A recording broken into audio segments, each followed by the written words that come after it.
हम और सत्य। हमें हमेशा ये बताया जाता है कि संसार झूठा है, असत्य है। संसार छाया है, आभास है, जैसा दिखता है वैसा नहीं है। संसार माया है, छलावा है।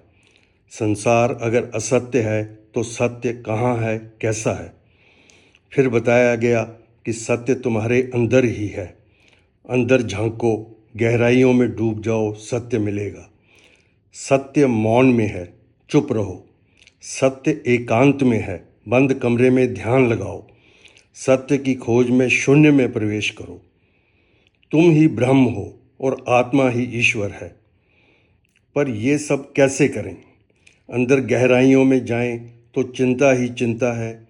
मौन रहें तो तरह तरह की आवाज़ें सुनती हैं। बंद कमरे में ध्यान लगाएं तो एसी की आवाज़ ध्यान भंग करती है।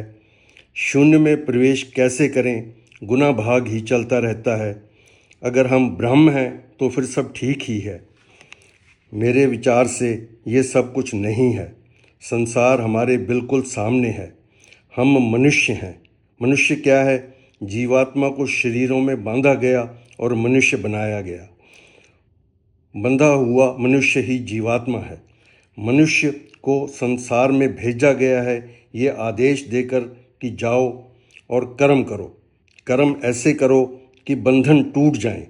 संसार को असत्य समझने से कुछ नहीं होगा, उसको असत्य बनाना पड़ता है, त्याग करके, छोड़कर। किसे छोड़ें? शरीर और वस्तुओं से अपनापन छोड़ें। मैं करता हूँ का भाव छोड़ें। मैं ज्ञानी हूँ, बुद्धि का, अहंकार का त्याग करें। मैं हूँ, अहम का त्याग करें। शरीर और वस्तुएं द्वारा संसार की सेवा, अपने को शरीर से अलग मानना और सारे कर्म भगवान के लिए निमित्त बनकर करना, इन सब का अभ्यास करते करते मनुष्य जब सम हो जाता है, अर्थात सुख दुख, हर्ष शोक, अनुकूल प्रतिकूल में एक जैसा रहता है, तब जाकर ऐसा लगता है कि संसार व्यर्थ है। तब अपने आप ही संसार असत्य लगने लगता है और सत्य सामने आ जाता है।